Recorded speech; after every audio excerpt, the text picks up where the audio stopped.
Hello student, welcome to the zoology lecture. Let us start the syllabus from today. The name of our subject is Life and Diversity of Non-Chordata.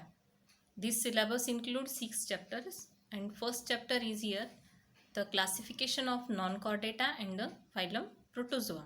This chapter include 4 main points. We have to study it here one by one. Let us see first classification of non-chordata. Second point is phylum Protozoa, general character. We have to study the general character of group Protozoa here.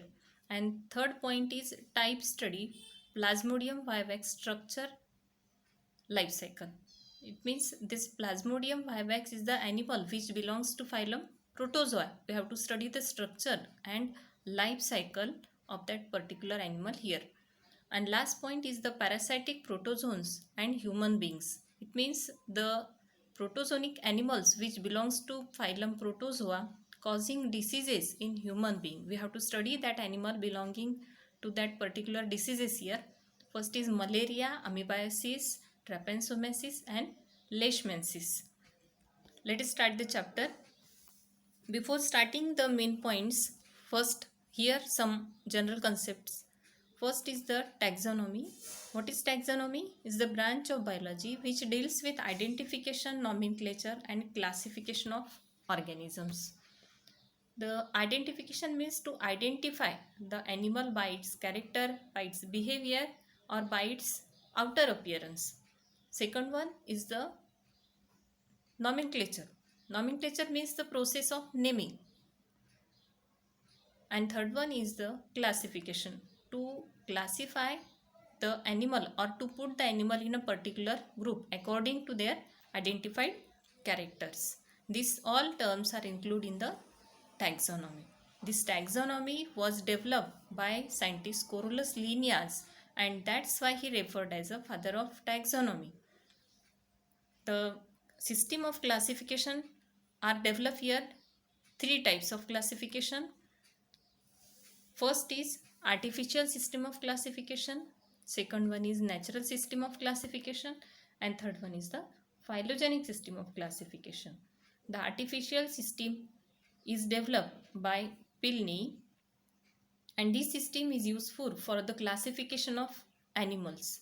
All these animals are divided in this system according to their habitats. What is habitats? Habitat is the place where animal being live. जिथं प्राणी राहतो ती जागा जी असते तिला habitat म्हटलं जाते आणि या हॅबिटॅटच्या बेसिसवर सजीवांना वेगवेगळ्या गटामध्ये विभागलं जातं under the process of artificial system of classification. Second one is the natural system of classification and this system developed by George Bentham and Joseph Dalton Hooker. This system is useful for the classification of plants. All plants are divided according to the system of natural classification. And third one is the phylogenetic system of classification. This system developed by Engler, Carl Spalt and John Oxons.